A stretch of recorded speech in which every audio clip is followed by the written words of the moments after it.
अभी भी समय है, त्याग दो अपना लोभ। जो अन्य किसी की संपत्ति है उसे लौटा दो, अन्यथा जो तुम्हारा है उसे भी खो बैठोगे तुम। मैं लोभासुर हूँ गणेश जी। आपके इस विकराल रूप से भयभीत होकर कदापि नहीं रुकूंगा, नहीं रुकूंगा। आप जिसे विकार कहते हैं वो आधार है मेरे जीवन का। मात्र प्राप्त करने के लिए उत्पन्न हुआ हूं मैं।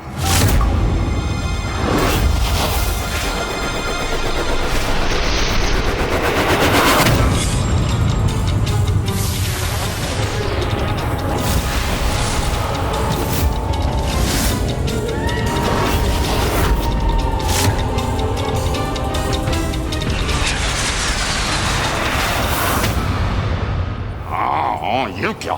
ये एक त्रिशूल 3 में कैसे परिवर्तित हो गया? हाँ,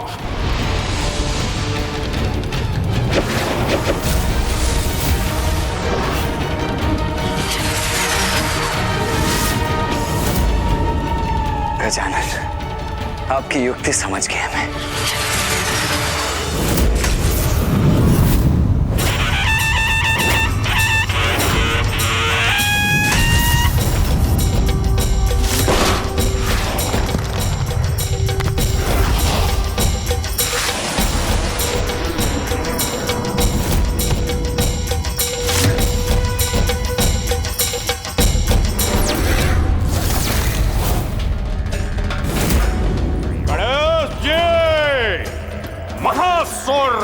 लोभासुर हूं मैं।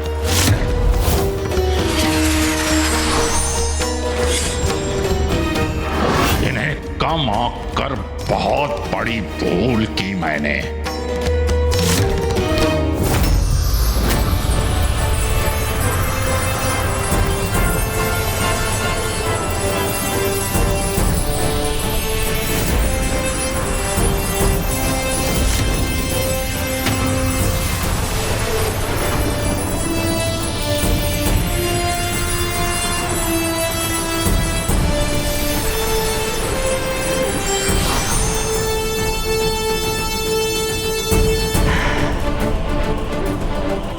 वो दुष्ट लोभासुर इस धन से वंचित होना कदापि नहीं सह सकेगा।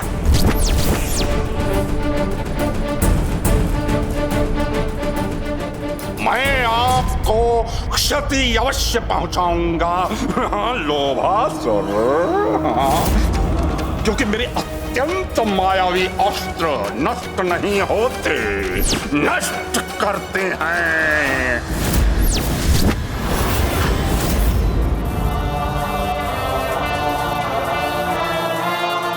अब आप सभी के अपने उचित स्थान पर लौटने का समय आ गया है।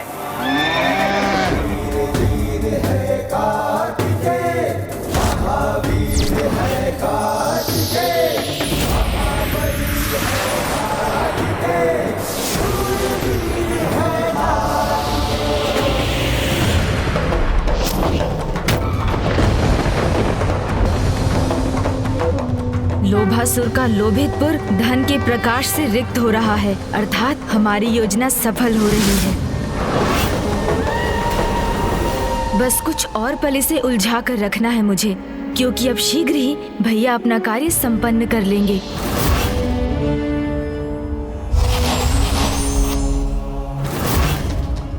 हाँ, इन्होंने तो पुनः अपना गजानन रूप धारण कर लिया। अब मैं इनके किस शीश पर अपना लक्ष्य साधूं? हाँ। क्या हुआ लोभासुर? अपने अस्त्र के वार को रोक क्यों लिया तुमने? क्या अपना लक्ष्य साधने में अक्षम हो गए हो?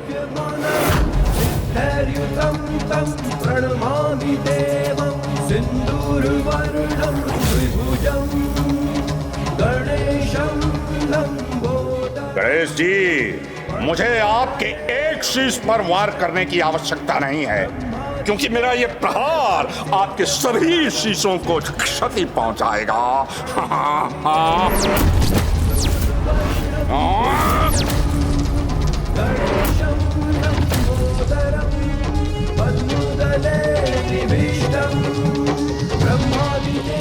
मेरे आभूषण इनका आकार कम क्यों हो रहा है और ये कहाँ उड़े जा रहे हैं? हाँ, इन आभूषणों का प्रकाश कम क्यों हो रहा है? हाँ, हाँ,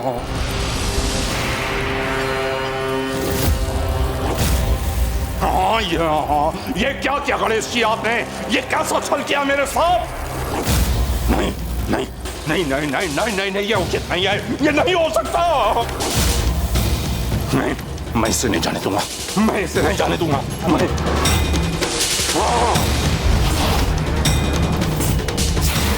अपने आभूषण, अपने धन से वंचित नहीं होगा, मैं नहीं होऊंगा, मैं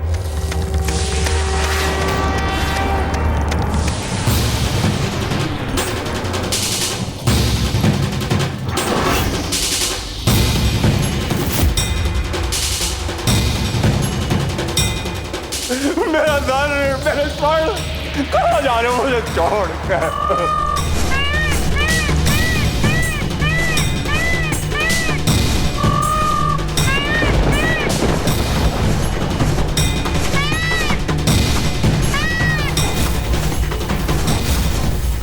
कुमार कार्तिक है, उनके हाथ में मेरा भाईवीन कपाल,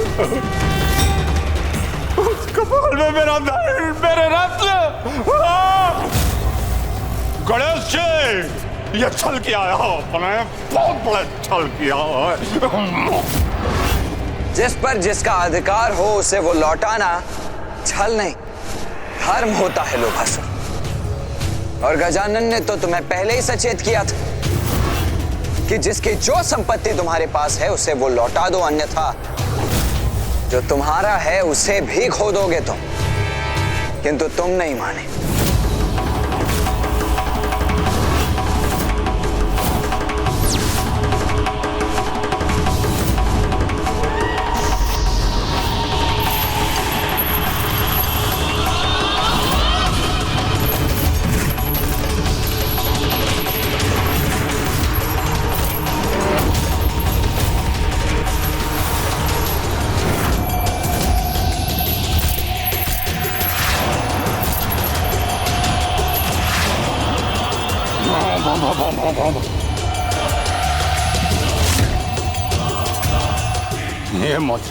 ये मुद्रा अंतिम शेष है। अब इसे मैं प्राप्त करके रहूंगा। हाँ हाँ,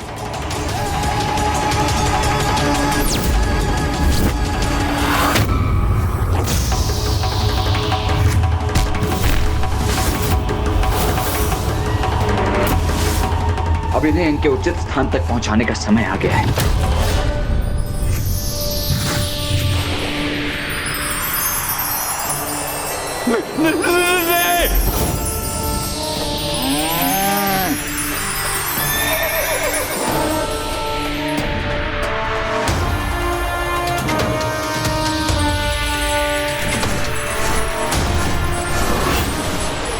मेरा स्वर्ण मुझसे मत छीनिए।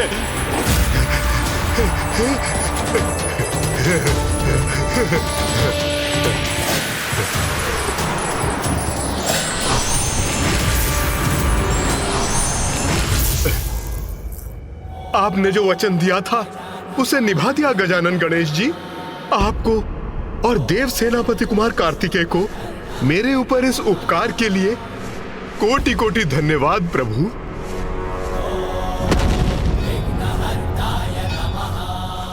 मेरा सर्वस्व छीन कर इस अजय लोभासुर को पराजित कर दिया गणेश जी आपने। अब दाना और स्वर्ण से वंचित होकर कैसे जीवित रहूंगा मैं? युद्ध किए बिना ही मुझे अजय लोभासुर को पराजित कर दिया आपने, पराजित कर दिया आपने। लोभासुर, तुम्हारी इस दुर्दशा का कारण मैं अथवा कोई अन्य नहीं, तुम्हारा लोभ है। अब भी समय है, त्याग दो अपने इस लोभ को, अन्यथा तुम्हारा अस्तित्व ही शेष नहीं रहेगा। मैं तुम्हारा शत्रु नहीं लोभासुर, ये विकार तुम्हारा शत्रु है जो अभी भी तुम्हें अपने प्रभाव से मुक्त नहीं कर रहा है। त्याग दो अपने भीतर के इस विकार को तभी अपने मन को शांत कर शांति से जीवन जी सकोगे तुम। जब अपना समस्त धन गवा चुका हूँ मैं, तो इन प्राणों का भी मोल नहीं है। प्राण नहीं चाहिए मुझे, इन प्राणों से मुझे मुक्ति दीजिए प्रभु, क्योंकि धन रहित व्यर्थ है मेरा जीवन, व्यर्थ है मेरा जीवन, व्यर्थ है।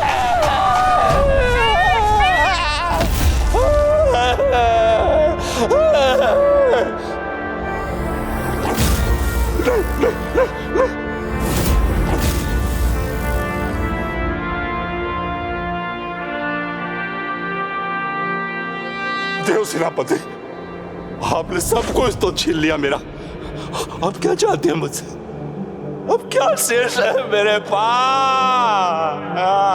क्या लेने आए हैं आप? मैं यहाँ तुमसे कुछ लेने नहीं, अभी तो तुम्हें कुछ देने आया हूँ लोभासुर। मैं तुम्हें देने आया हूँ वास्तविक धन। धन? धन? वास्तविक धन? तो प्रतीक्षा क्यों कर रहे हैं प्रभु? दीजिए ना, दीजिए ना प्रभु, धन प्रभु, दीजिए धन प्रभु, प्रभु दीजिए ना। वो वास्तविक धन है ओम गंग गजाननाय नमः। ओम नमस्ते गणपते त्वमेव प्रत्यक्षम्। इस मंत्र का जाप करो लोभासुर। इस मंत्र के जाप के प्रताप से आज तुमने जो अपना सब कुछ खोया है उससे भी कहीं अधिक, कहीं बहुमूल्य प्राप्त कर लोगे तुम। ओम गंग गजाननाय नमः। ओम गंग गजाननाय नमः। ओम गजाननाय नमः। देव श्री गणेश, देव श्री गणेश, देव ओम गण गजाननाय नमः।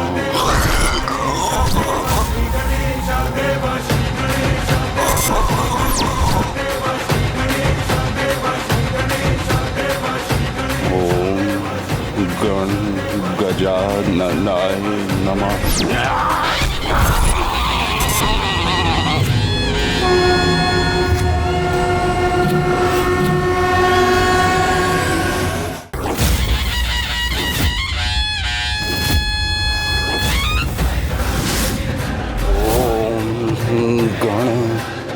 गजाननाय ओम गंग गजाननाय नमः। ओम गंग गजाननाय नमः। ओम गणगणानाय नमः। गण गजाननाय नमः। ओम गण गजाननाय नमः। ओम गण गजाननाय नमः।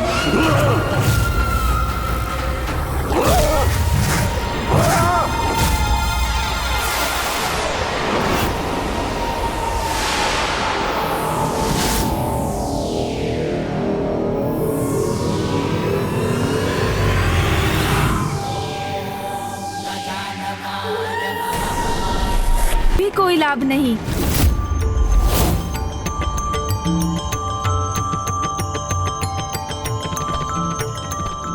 गणेश जी, अब धन के भूख से मुक्ति प्राप्त हुई है, तो वास्तव में अपार भूख का आभास हुआ है मुझे। ये भोजन तुम्हारे ही लिए है, इसे ग्रहण करो लोभासुर।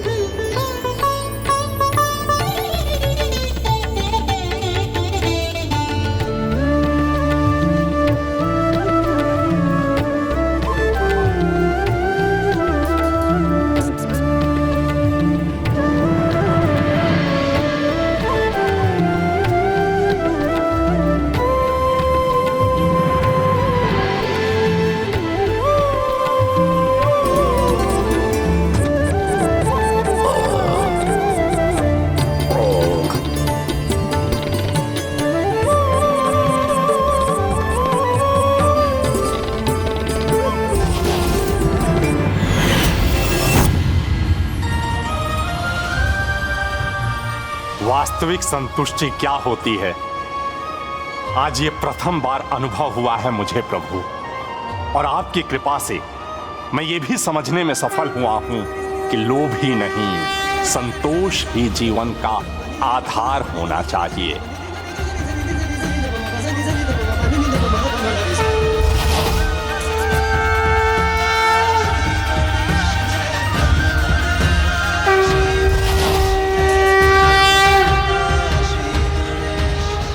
हे गजानन,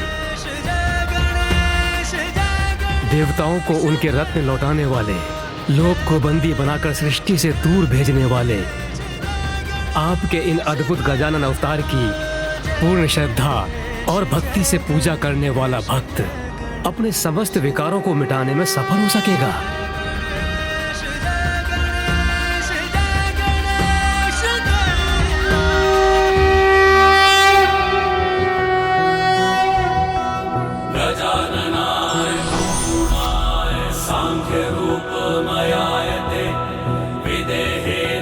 सर्वत्र संस्थिताय नमो नमः, भक्ति भावेन तोषितः।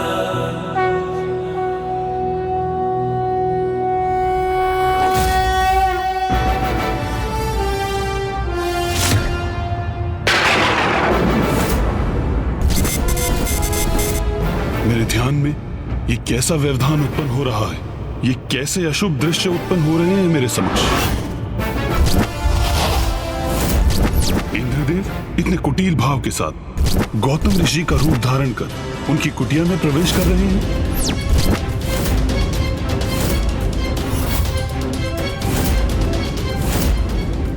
स्वर्ग की अप्सरा देवी मेनका ऋषि विश्वामित्र के ध्यान में बाधा डाल रही है।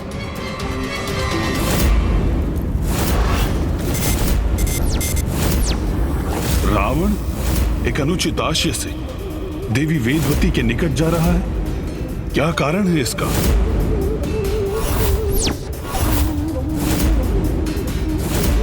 कामासुर, अत्यधिक लालच करने से व्यक्ति के पास जो है वो भी चला जाता है। इसलिए तो कहा जाता है संतोषम परम सुखम, अर्थात जितना है उतने में संतोष करना चाहिए। अनुज गणेश, लोभासुर तो प्रभावहीन हो गया, किंतु ममतासुर और कामासुर वो तो अभी शेष है, और उनसे उत्पन्न होने वाला भावी संकट भी। हाँ भैया, उन दोनों के बंडासुर में समाहित होकर उस महासुर की शक्ति में अपार वृद्धि करने के पूर्व हमारा उन दोनों को रोकना भी अनिवार्य है, और ये कार्य हमें शीघ्र करना होगा भैया। कामासुर। ज्ञानानंदमयं देवं निर्मल प्रणाम प्रभु। प्रणाम प्रभु। है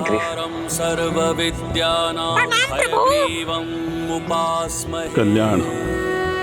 गणेश जी, कामासुर सृष्टि से धर्म और सदाचार मिटाने पर आतुर है। जिस समय आप लोभासुर को विकार से मुक्त करने में व्यस्त थे, उसी अंतराल में अवसर का लाभ उठाकर कामासुर ने काम भावना के विकार का विस्तार आरंभ कर दिया था, और अब उसने समस्त जगत को उस विकार से ग्रस्त कर दिया है। सर्वत्र अपना प्रभाव स्थापित कर रहा है वो।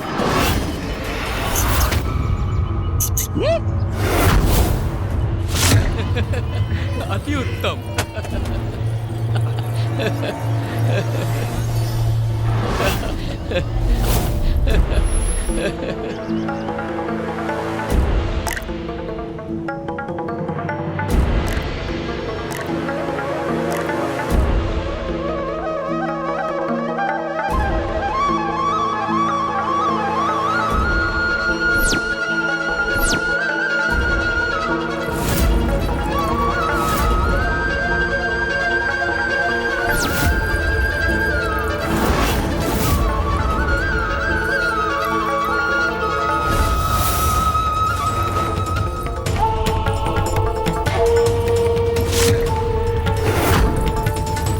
साधारण मनुष्य ही नहीं, वो तो देवताओं को भी अपने विकार के वश में कर रहा है, और उसके प्रभाव में आकर स्वयं देवराज इंद्र भी मर्यादा को भंग कर एक घोर अधर्म कर बैठे हैं।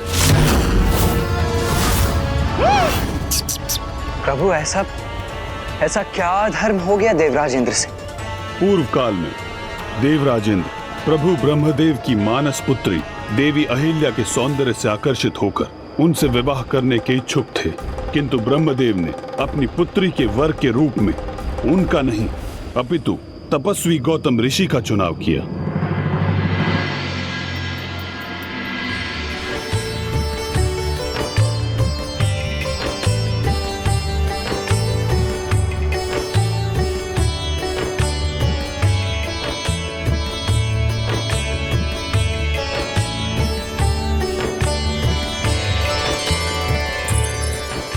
जब देवराजेंद्र कहीं प्रस्थान करते समय गौतम ऋषि के आश्रम के निकट पहुंचे, तब कामासुर को उनके मन में देवी अहिल्या के प्रति आकर्षण का आभास हुआ, जिसका लाभ उठाकर उस असुर ने देवराज को भी अपने विकार से प्रभावित कर दिया। देवी अहिल्या?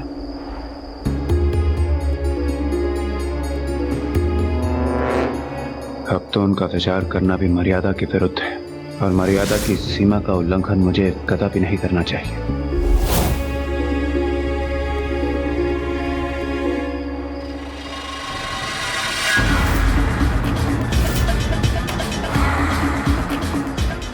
देवराज इंद्र, मेरे विकार की अपार शक्ति विवेक का नाश कर मर्यादाओं को भंग करवाती है। और अब ठीक वैसा आपके साथ होने जा रहा है देवराज। पूर्व के आकर्षण की मात्र एक स्मृति ही पलक झपकते ही अनियंत्रित काम भावना में परिवर्तित होने वाली है।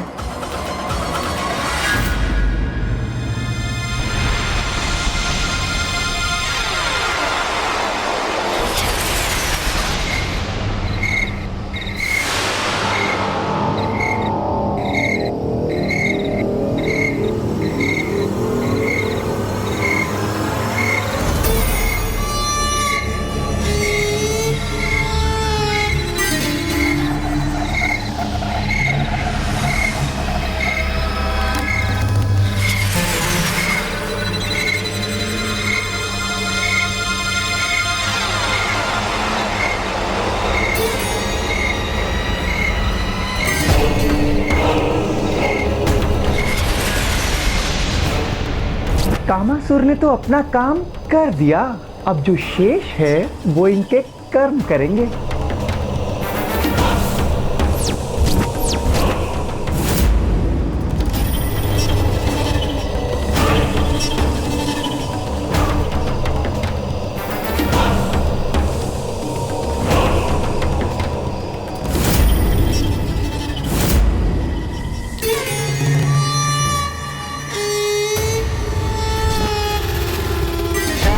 और फिर गौतम ऋषि के आश्रम के निकट पहुंचकर देवराजेंद्र ब्रह्म मुहूर्त तक गौतम ऋषि के वहां से प्रस्थान करने की प्रतीक्षा करते रहे।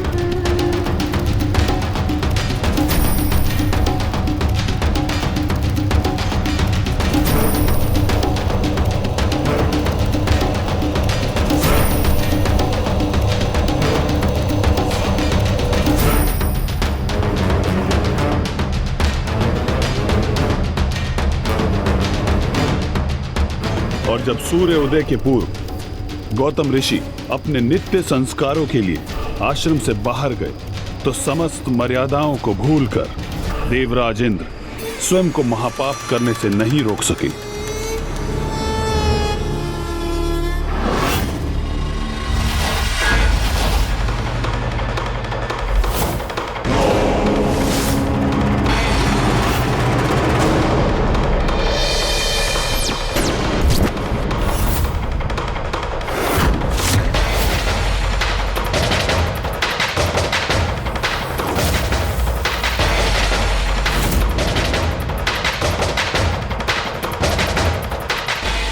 जब तक ऋषि गौतम अपनी कुटिया में लौटे, तब तक बहुत विलंब हो चुका था।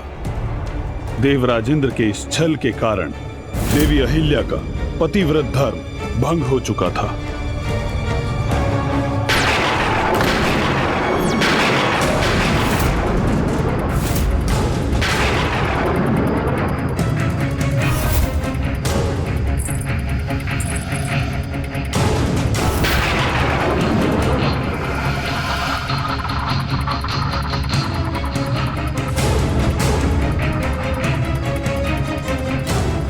ये कैसे संभव है?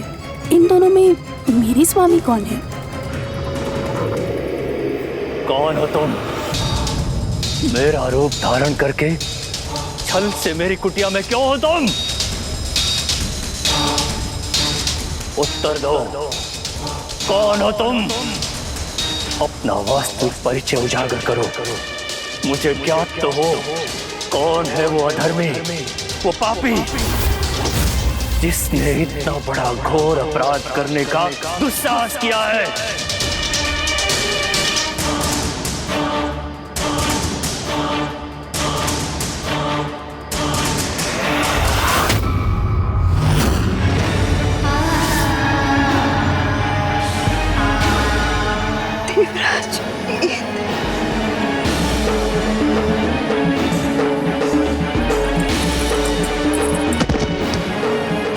देवराज इंद्र, आपसे इतना बड़ा धर्म कैसे हो गया? मर्यादाओं का पालन करना, पराई स्त्री का सम्मान करना, छल कपट से दूर रहना, ये धर्म होता है देवताओं का। ये आप कैसे भूल गए देवराज? कैसे भूल गए देवराज? मेरा कार्य तो हो गया, अब आप भुगतिए देवराज इंद्र।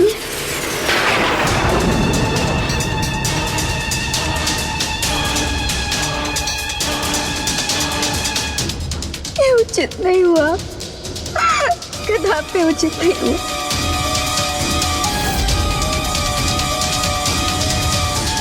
शिवर, देवराज, देवराज,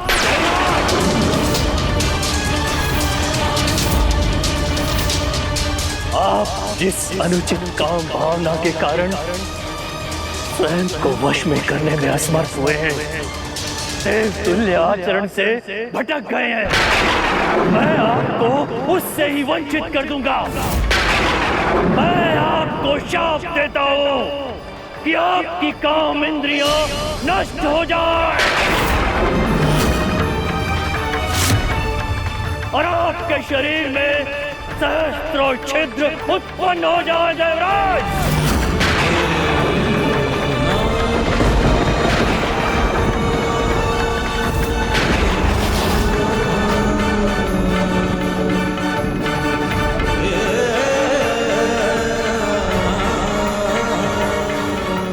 हे ऋषिवर, मुझसे ये जघन्य अपराध हो गया जिसके लिए मैं लज्जित हूं। मुझे ज्ञात नहीं मैं पथभ्रष्ट होकर स्वयं पर से अपना नियंत्रण कैसे खो बैठा। मुझ पर दया कीजिए ऋषि, मुझे क्षमा कर दीजिए, क्षमा कर दीजिए मुझे। बड़े से बड़ा अपराधी भी यदि सत्य निष्ठा से क्षमा याचना करे तो उसे क्षमा करना धर्म होता है। परंतु देवराज, आप आवेश में आकर अपना धर्म भूल गए,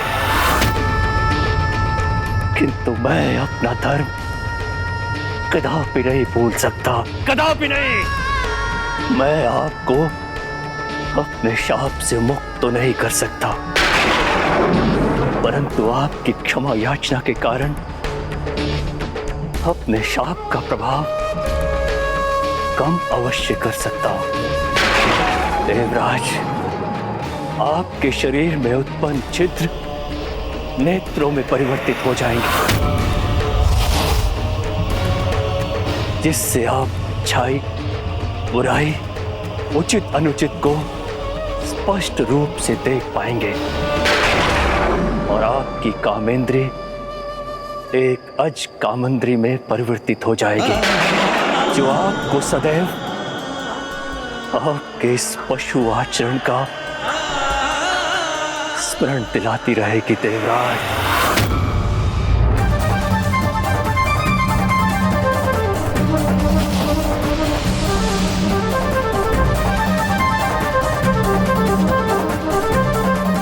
आपका कोटि कोटि धन्यवाद ऋषि, आपका कोटि कोटि धन्यवाद।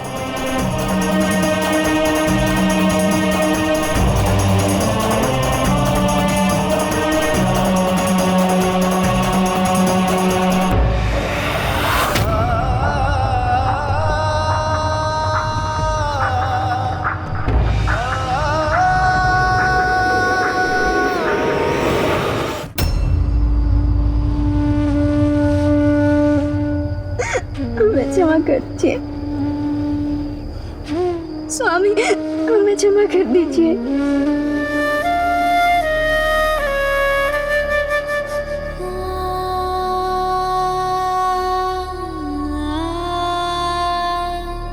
स्वामी, स्वामी, मुझे क्षमा कर दीजिए स्वामी, मुझे क्षमा कर दीजिए।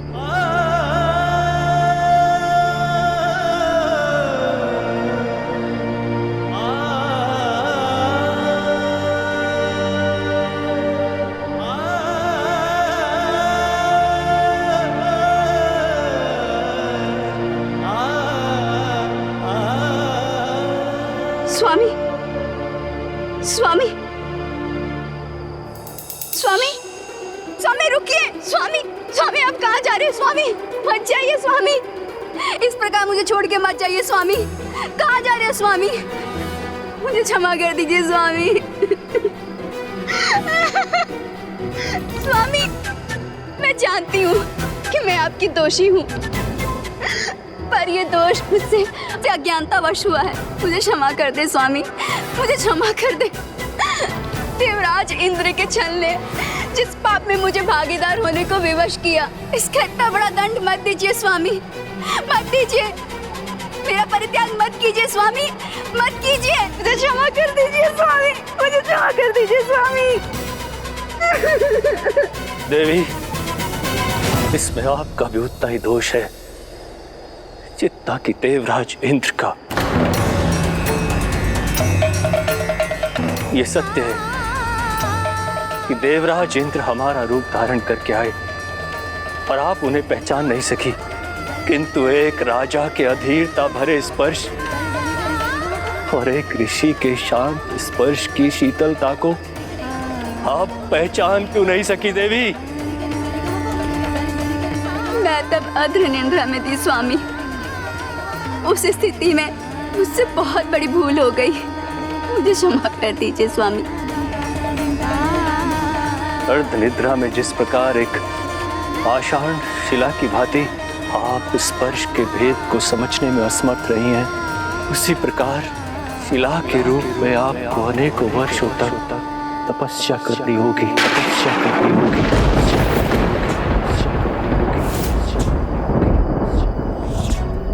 जब तक आप प्रभु नारायण के अवतार श्री राम के स्पर्श से पुनः पावन नहीं हो जाती।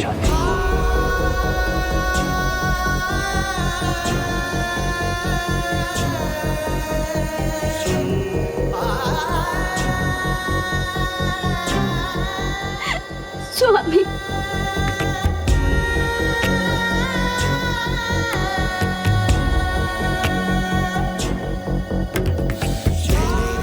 स्वामी, नहीं स्वामी।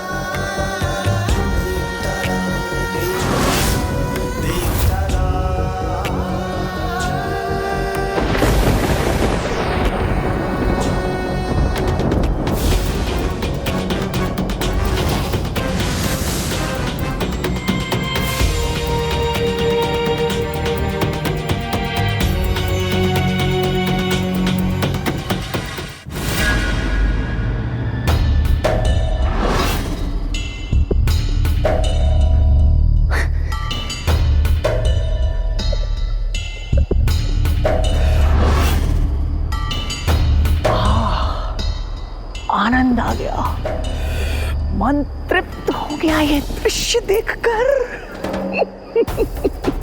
कार्य मेरा और दंड भुगतना पड़ा देवी अहिल्या को।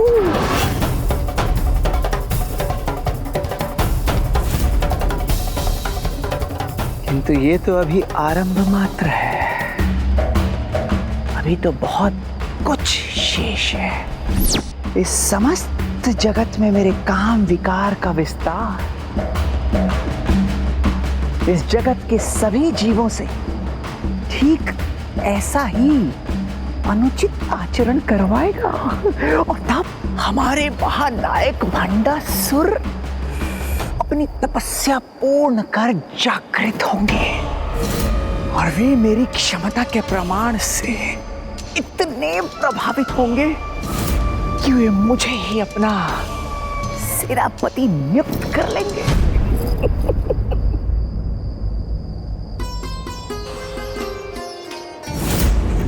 कितने दुर्भाग्य की बात है। कामासुर के दुष्प्रभाव का दंड ऋषि माता देवी अहिल्या को भी भोगना होगा। अपने स्वामी ऋषि गौतम और उनका भेष धर कर आए देवराज इंद्र के स्पर्श में भेद न कर पाने के कारण उन्हें भी शिला बनकर अनेक वर्षों तक मामा श्री प्रभु श्री नारायण के श्री राम अवतार की प्रतीक्षा करनी होगी। किंतु मात्र देवराज इंद्र को ही नहीं, उस दुष्ट कामासुर ने राक्षस राज रावण को भी अपने वश में कर लिया। एक और वहां देवराज इंद्र के कारण देवी अहिल्या का पतिव्रत धर्म भंग हुआ, तो दूसरी ओर वहां राक्षस राज रावण के कारण देवी वेदवती का तप।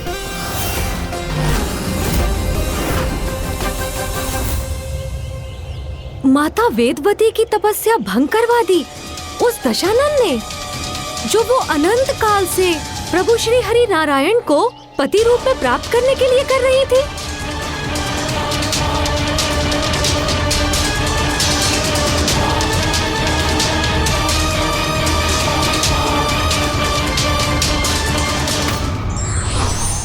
चरित्र और बल में अधिक महत्वता चरित्र की है, क्योंकि एक बलहीन व्यक्ति में यदि चरित्र ही हो तो भी उसके पास जन समुदाय का बल होता है। कामासुर के विकार का प्रभाव समस्त संसार में प्रसारित हो चुका है। एक और वहां देवराज इंद्र के कारण देवी अहिल्या का पतिव्रत धर्म भंग हुआ, तो दूसरी ओर वहां राक्षस राज रावण के कारण देवी वेदवती का तप।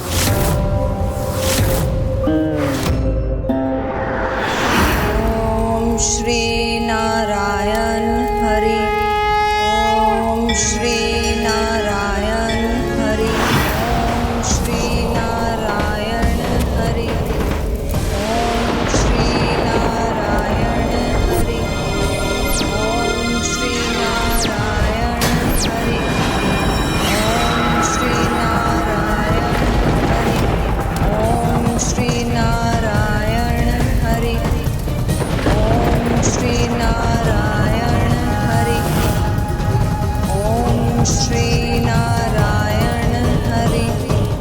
कौन है ये स्त्री जो मेरे समक्ष होते हुए भी नारायण के नाम का स्मरण कर रही है? ओम श्री नारायण हरि। ओम श्री नारायण हरि। अद्भुत सौंदर्य के धनी है ये सुंदरी। ओम श्री नारायण हरि। यहाँ तो अधिक प्रयास करने की आवश्यकता भी नहीं है मुझे, क्योंकि ये तो मेरे समान ही दुष्टता से भरा हुआ है। काम विकार तो इसमें पूर्व से ही है, मुझे तो मात्र उजागर भर ही करना है।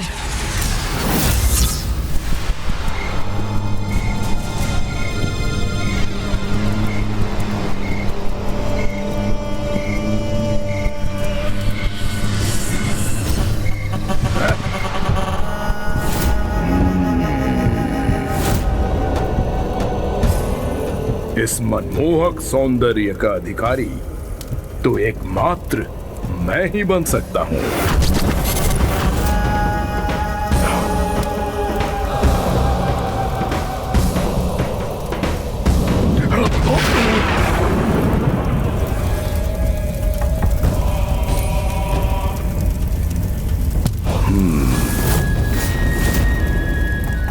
अद्भुत, अत्यंत अद्भुत। सुंदरी, क्यों नारायण के तप में अपने यौवन को इस वन में व्यर्थ कर रही हो? शांत करो अपने इस तप की अग्नि को और निकट आकर मुझे त्रिलोक विजेता महाबलशाली लंकाधिपति राक्षस राज रावण को अपना स्पर्श करने दो।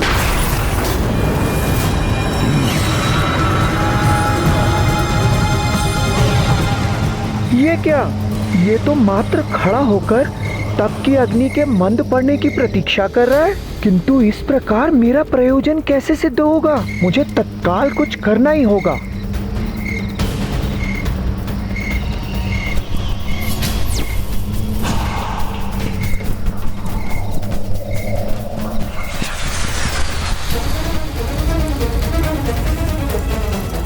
तुम्हारी तप की अग्नि मेरी कामना की उस अग्नि से अधिक बलशाली नहीं, जो तुम्हें देखकर मेरे हृदय में उत्पन्न हुई है।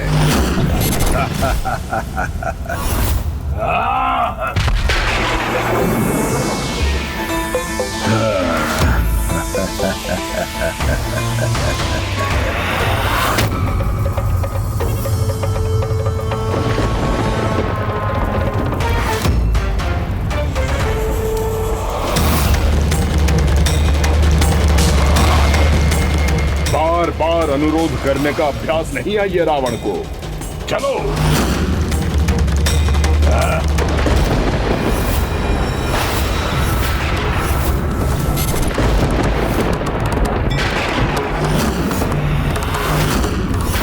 अब तुम्हारा ये व्यर्थ का तप भंग हुआ। मेरे स्पर्श से आनंदित हो जाओ।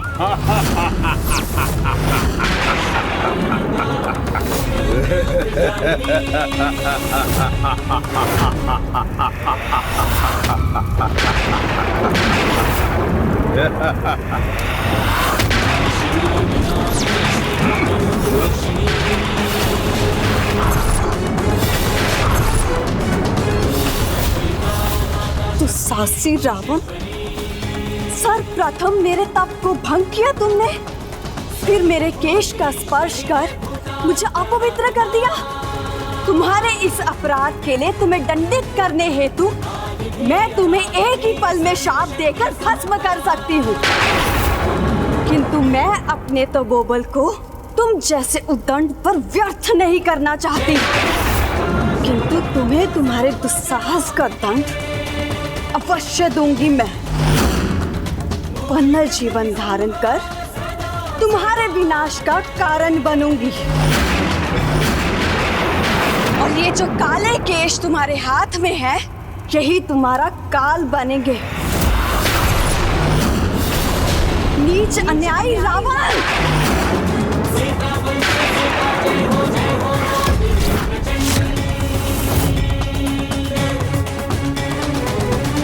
ओम श्री नारायण हरि। ओम श्री नारायण हरि। ओम श्री नारायण हरि। ओम श्री नारायण हरि।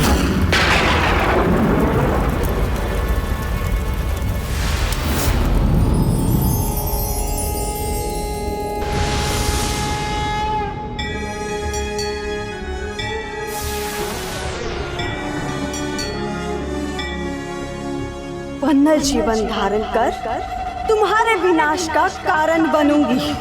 और ये जो काले केश तुम्हारे हाथ में है, यही तुम्हारा काल बनेंगे।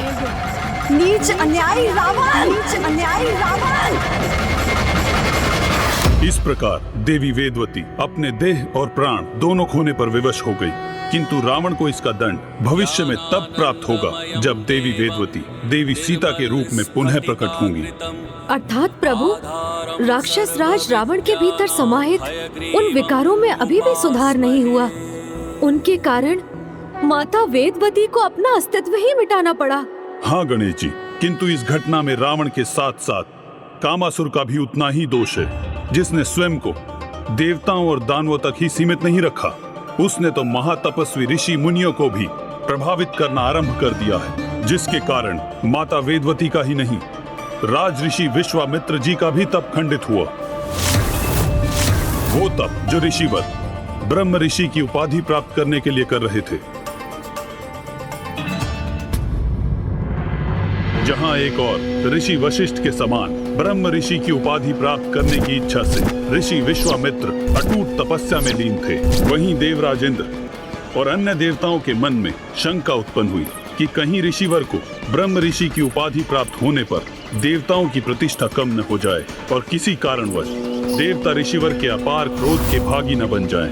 इसलिए उन्होंने स्वर्ग की अप्सरा देवी मेनका को उनका तप भंग करने के लिए भेज दिया।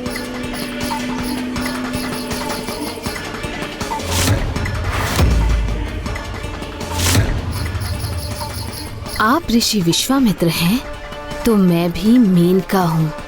आपका तप तो मैं अवश्य भंग करूंगी।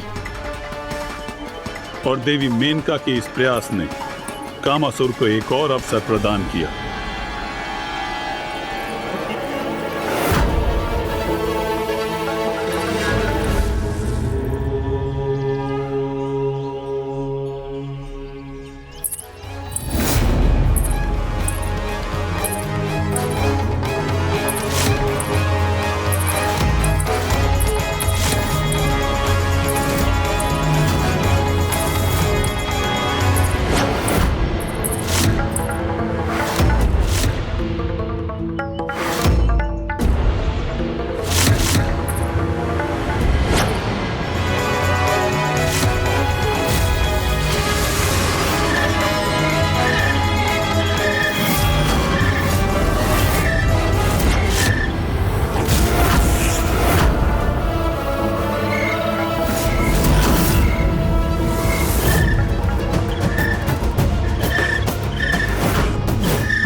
कितने भी ध्यान में मग्न क्यों ना हो, किंतु काम विकार के प्रभाव से आपका ध्यान भंग होना ही होना है।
सहस्त्रों वर्षों की कठोर तपस्या क्षण भर में ऐसे नष्ट हो जाती है ना।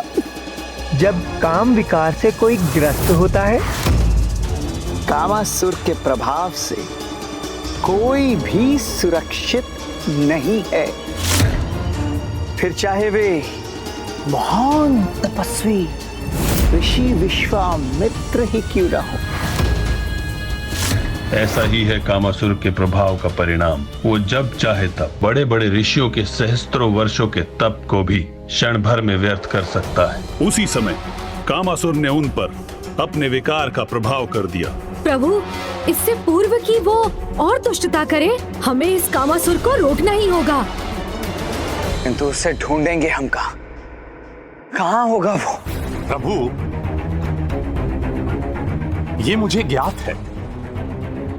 अंतरिक्ष में एक सुंदर स्थान पर उल्का पिंडों के समूह पर स्थित कामासुर ने अपने लोक का निर्माण किया है। उसका नाम है रतीतपुरम।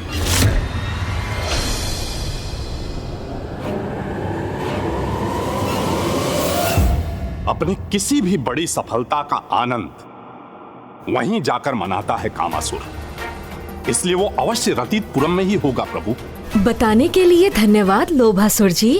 प्रभु हेग्रीव स्वयं यहाँ प्रकट होकर हमें सचेत करने के लिए आपको कोटि कोटि धन्यवाद। किंतु अब आप निश्चिंत रहे प्रभु, वो कामासुर अब ना तो किसी देव, ना दानव और ना ही किसी ऋषि को अपने विकार से प्रभावित करने में सफल हो सकेगा। हे गुरुमूर्ति प्रभु, हमें आज्ञा दीजिए कि हम कामासुर को विफल करने का उपाय कर सकें। हमें आज्ञा दीजिए प्रभु। प्रणाम।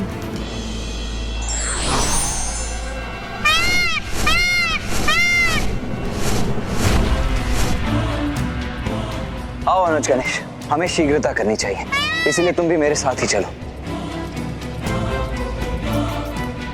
मूषक जी, आपने मुझे यहाँ तक पहुँचाया, उसके लिए इतना श्रम किया, इसलिए अब आप कुछ समय विश्राम कीजिए। मयूर जी, अब हमें रतीतपुरम ले चलिए। मयूर जी, आगे बढ़िए।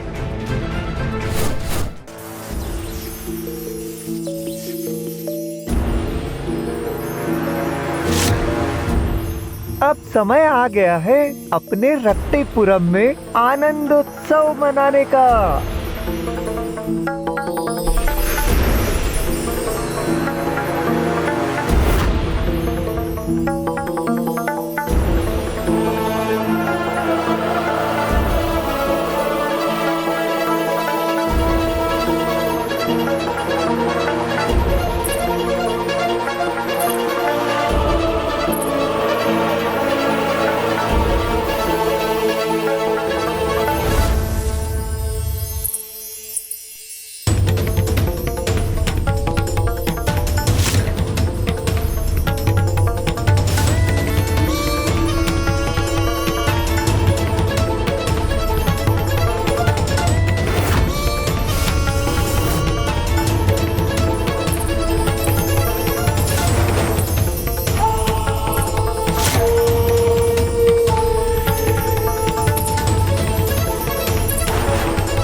आज मेरे इस लोक में आनंदोत्सव का समय है।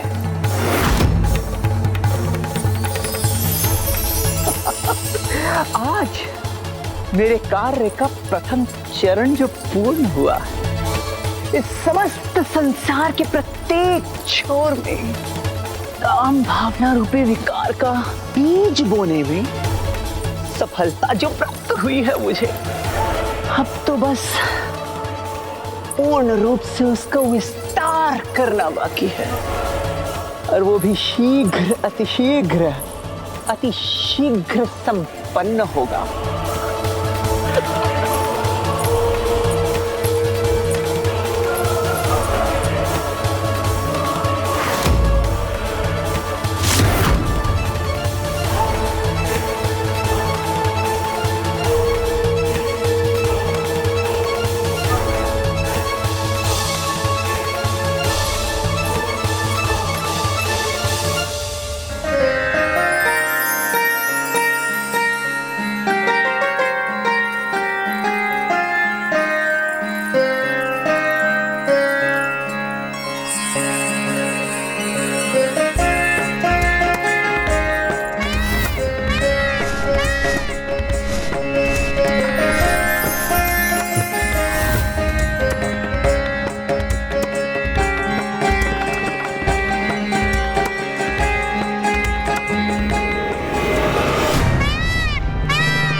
भैया वहाँ।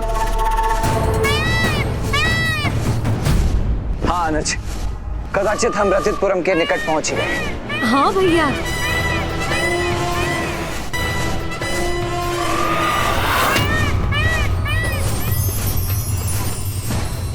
कैसा विचित्र स्थान है, जिसके चारों ओर ये इंद्रधनुष से प्रतीत होने वाले सतरंगी चक्र हैं।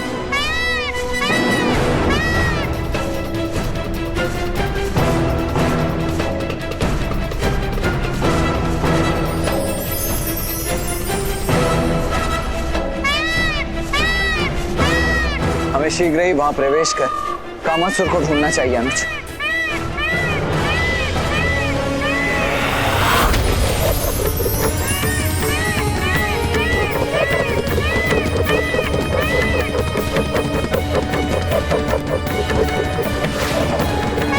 ये प्रकाश कण तो हम पर ही वार करने के लिए तैयार है। रुक जाइए भैया।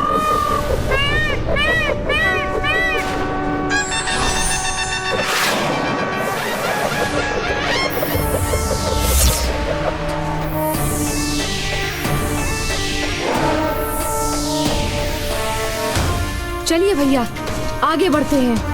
हाँ गणेश, किंतु अब मुझे भी इन प्रकाश चक्रों से सावधान रहना होगा।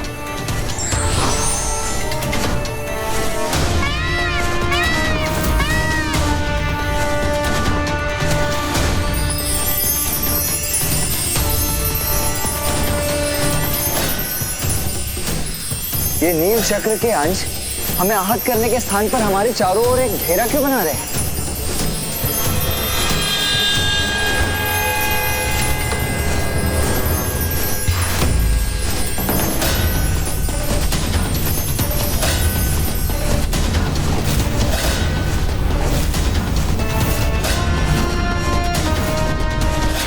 ओह, ये तो हमें रतीतपुरम के प्रवेश स्थान से दूर ले आए।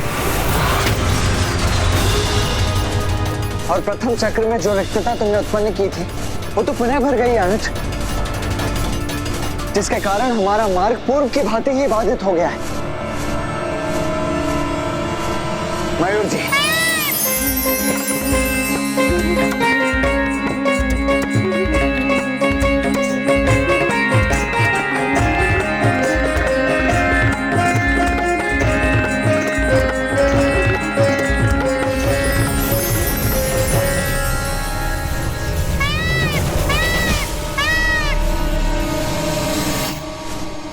अर्थात ये चक्र मात्र कामासुर के रतीतपुरम की सज्जा के लिए नहीं, अभी तो यहाँ की सुरक्षा के लिए है भैया।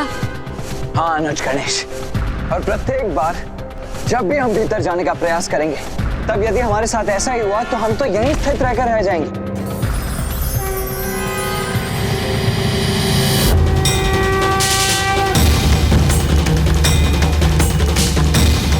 आप उचित कहते हैं भैया, ये हमें आगे नहीं जाने देंगे। यहाँ प्रवेश करने के लिए इनका कुछ तो उपाय करना ही होगा।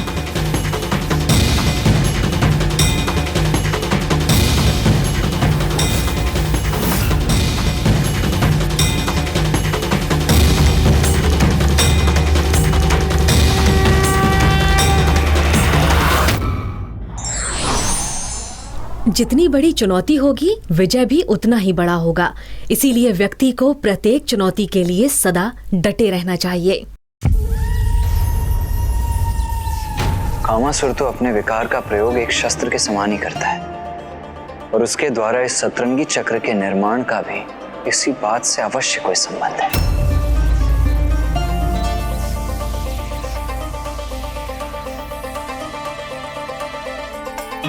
समझ गया, मैं इसका रहस्य समझ गया। मनुष्य का कोई भी विकार उसके भीतर उसकी पंच इंद्रियों से प्रवेश कर उसके मन और बुद्धि को प्रभावित करता है। 5 और 2 हुए 7। इसीलिए उसने अपने लोक की रक्षा हेतु इस सतरंगी चक्र का निर्माण किया है।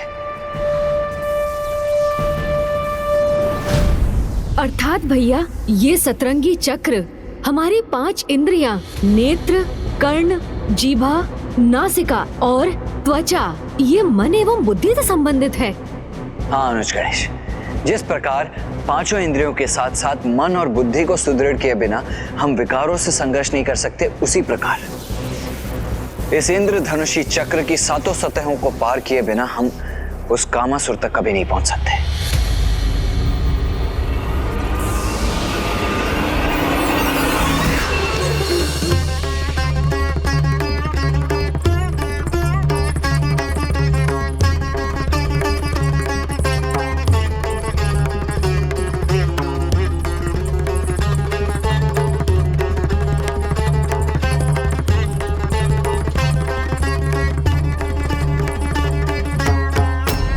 मात्र संगीत से उत्पन्न होने वाली नहीं, अपितु कामासुर के विकार की वाष्प है, जो धीरे धीरे समस्त ब्रह्मांड में फैल जाएगी और सारे जीव जंतु, चाहे वो पशु हो या मनुष्य, सब के सब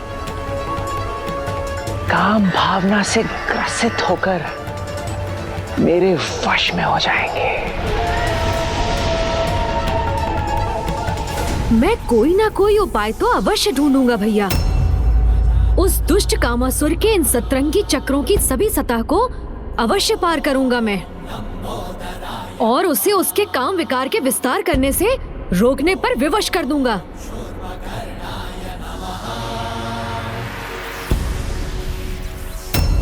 क्या उपाय है इस सतरंगी सुरक्षा चक्र को भेदने का?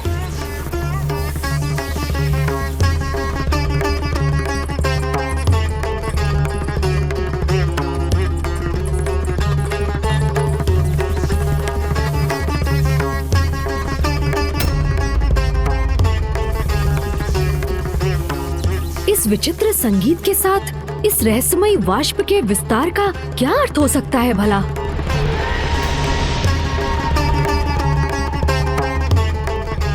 इस सितार की धुन मात्र एक साधारण धुन नहीं है। कदाचित यही धुन बाहरी सुरक्षा घेरे का स्रोत भी होगा।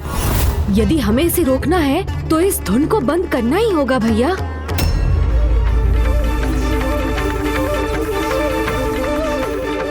किंतु इस 7 सतह वाले सुरक्षा चक्र को नष्ट कैसे करें हम?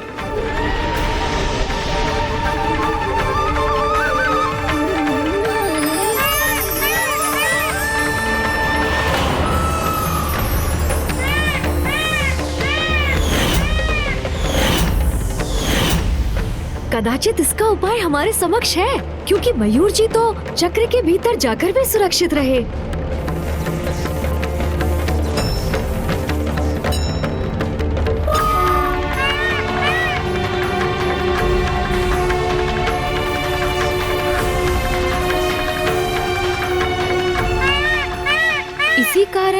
इस सुरक्षा चक्र की सातों सतहों के रंगों और मयूर जी के शरीर के रंगों में इतनी समानता है क्योंकि मयूर जी इन विकारों को अपने भीतर प्रवेश ही नहीं करने देते, उन्हें ये बाहर ही रखते हैं।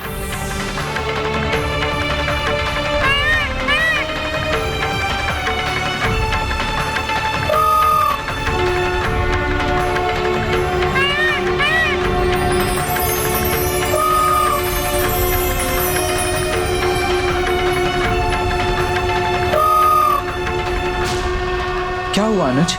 इस प्रकार एकटक क्या देख रहे हो तुम? समस्या का समाधान भैया। कैसा समाधान? ध्यान से देखिए भैया, पांचों इंद्रियों के साथ मन और बुद्धि, इन सातों पर नियंत्रण के एकमात्र प्रतीक है मयूर।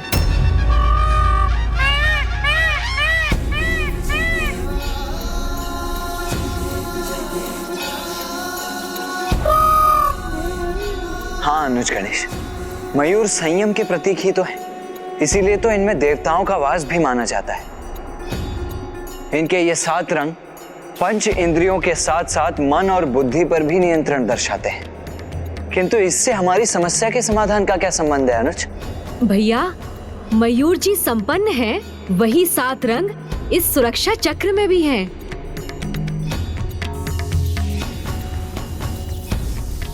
अर्थात संयम के प्रतीक मयूर ही इस सतरंगी चक्र को भेदने में हमारे सहायक होंगे। इसलिए मुझे भी अपने एक मयूर को उत्पन्न करना होगा। किंतु क्यों गणेश? जब मेरे मयूर यहाँ उपस्थित हैं, तो तुम्हें अन्य मयूर की क्या आवश्यकता है? भैया, आपका मयूर आपकी संयमता का प्रतीक है, जो आपने उन्हें अपनी इंद्रियों में साध लिया है। ठीक उसी प्रकार मुझे भी एक ऐसा ही मयूर उत्पन्न करना होगा, जो प्रतीक होगा मेरी इंद्रियों में साधी गई मेरी संयमता का। तभी हम कामनाओं के इन 7 सतहों को भेद कर इन्हें पार कर सकेंगे भैया।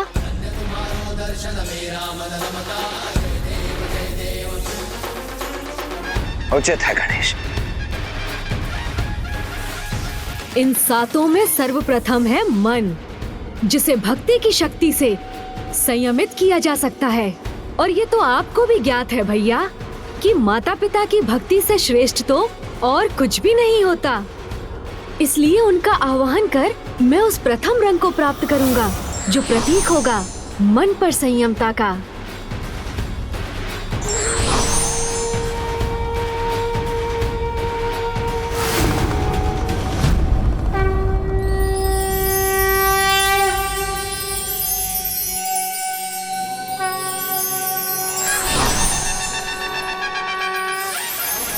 और दूसरी है बुद्धि, और बुद्धि को ज्ञान की शक्ति से ही संयमित किया जा सकता है। इसलिए भैया, अब मैं माता सरस्वती और ब्रह्मदेव का आवाहन करूंगा, जो मुझे द्वितीय रंग प्रदान करेंगे। हमारा आशीष सदा तुम्हारे साथ है पुत्र गजानन।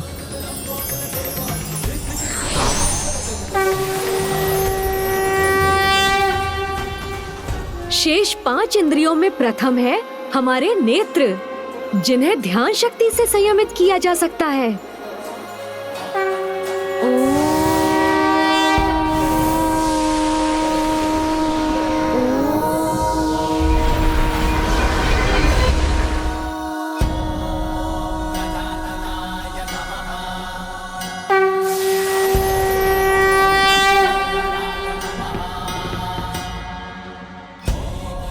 फिर कर्ण, जिन्हें अंतर्ध्वनि की शक्ति से, जीवा जाप शक्ति से, नासिका आत्म शक्ति से और त्वचा को तपो शक्ति से संयम में रखना संभव होता है।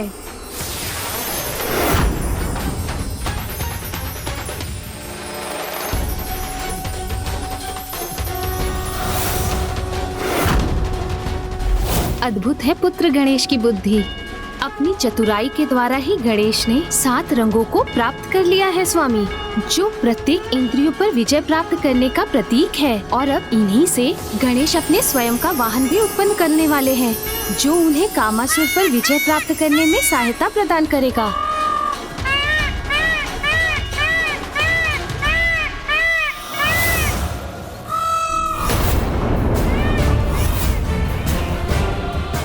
ये किसका विचित्र और अप्रिय स्वर है?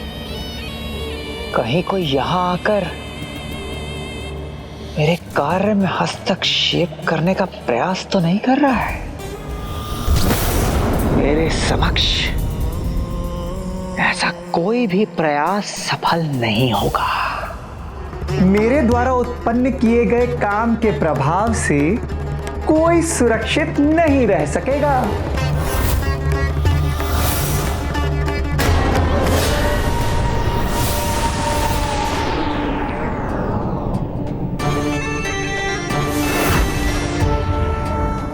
अब हमें भीतर प्रवेश करना चाहिए भैया, चलिए।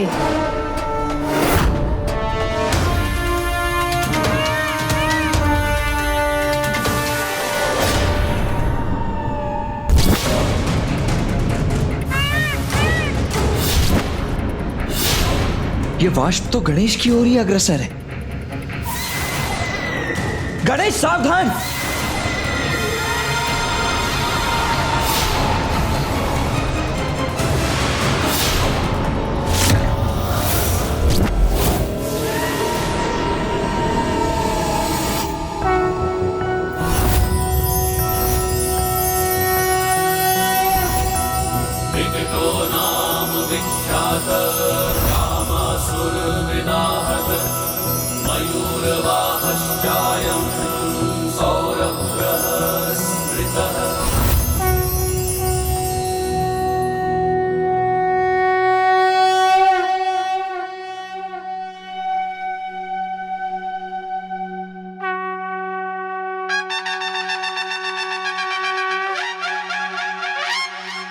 इतनी विकट समस्या का भी इतना उचित समाधान प्रस्तुत किया है विकट अवतार गणेश ने। कदाचित उसे ज्ञात होना चाहिए कि विकट गणेश के पावन अवतार पर कामासुर के सभी विकार प्रभावहीन ही सिद्ध हुए।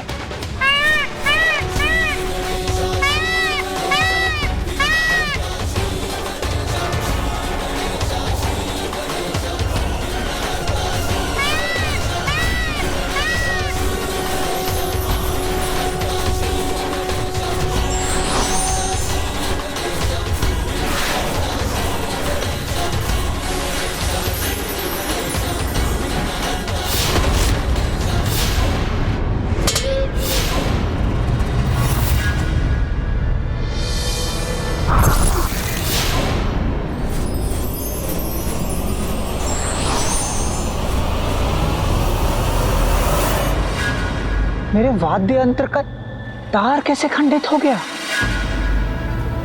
किंतु अभी अन्य तार तो शेष है। इन्हीं से अपना प्रबल प्रभाव उत्पन्न करूंगा मैं।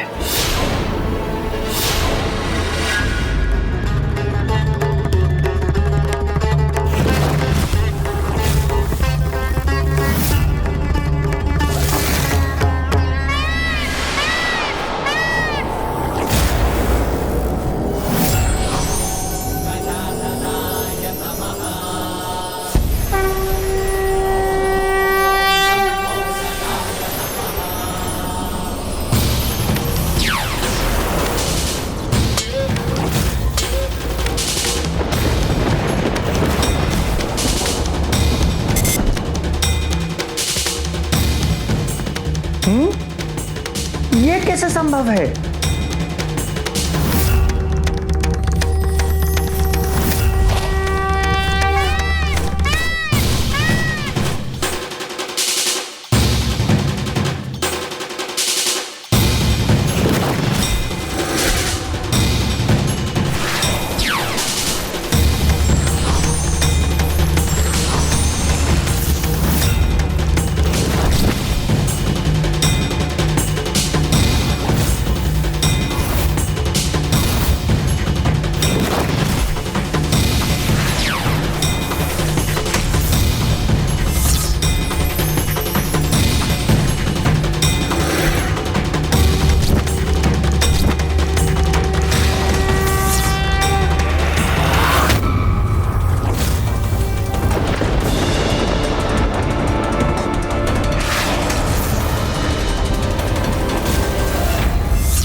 मेरा वाद्य यंत्र किसके प्रभाव से खंडित हो रहा है?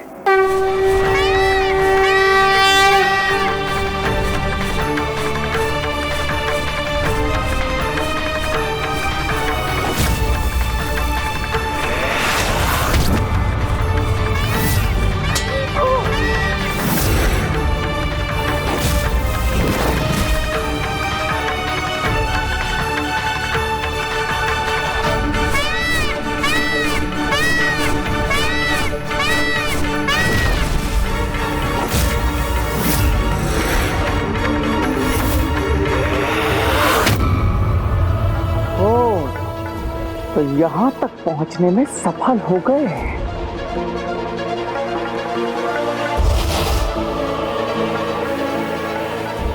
गणेश जी!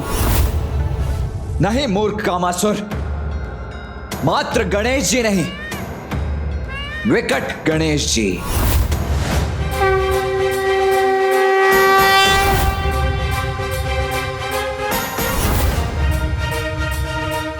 पुत्र गणेश का ये विकट रूप अत्यंत अद्भुत है।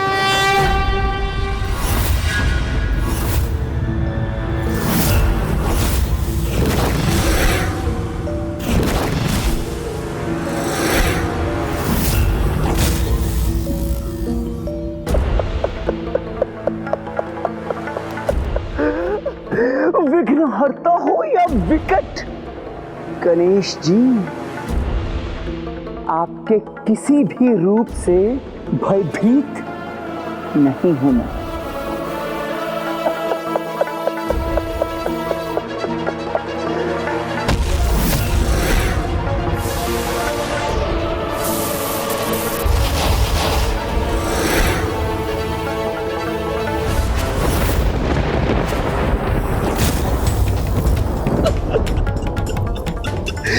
गणेश जी,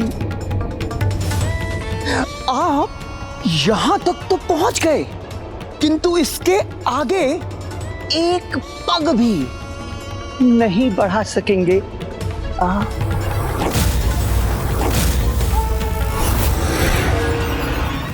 ये मार्ग तो विकट गणेश के लिए भी अत्यधिक विकट है। कामासुर, अपने विकार पर नियंत्रण रखो। तुम्हें पिताश्री शिव शंकर शंभू ने एक पिता की भांति यही समझाया था, किंतु तुम नहीं सुधरे। तो अब मैं तुम्हें चेतावनी देता हूँ, त्याग दो अपने कुटिलता भरे प्रयोजन को और धर्म के पथ का पालन करो। गणेश जी, पहचानिए मुझे, कामासुर हूँ मैं, और मेरे अस्तित्व का मात्र एक ही प्रयोजन है इस समस्त सृष्टि में, काम के विकार का विस्तार। और शीघ्र अतिशीघ्र अपने इस विकार के विस्तार में पूर्ण सफलता प्राप्त होने वाली है मुझे। देखिए गणेश जी, देखिए किस प्रकार इस कामासुर की वाष्प इस समस्त पृथ्वी पर छाकर उसे प्रभावित करने वाली है।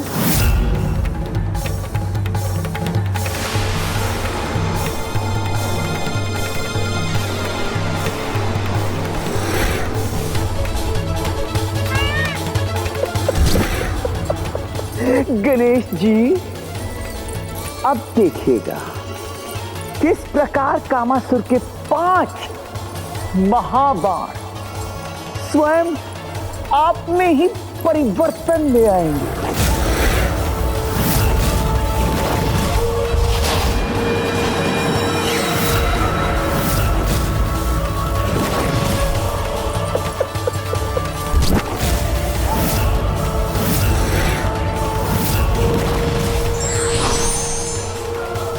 समस्त ब्रह्मांड में कोई भी आपकी रक्षा नहीं कर सकेगा गणेश जी। ये है मेरे नकारात्मक कामनाओं के 5 महाबाण।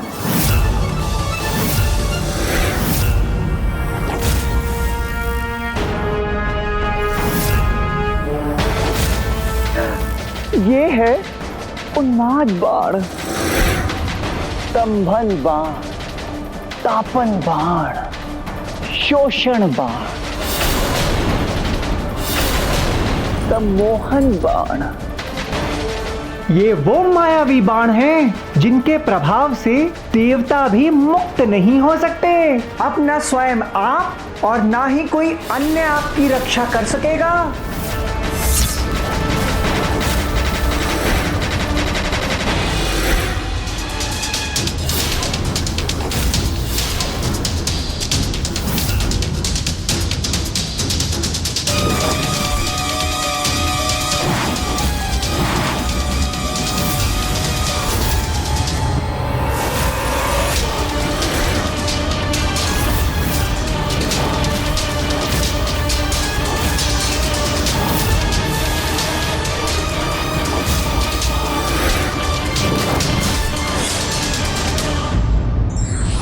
जीत और हार मनुष्य स्वयं नहीं अपितु उसका मन और मस्तिष्क निश्चित करता है। इसीलिए व्यक्ति को कभी भी आत्मबल नहीं खोना चाहिए।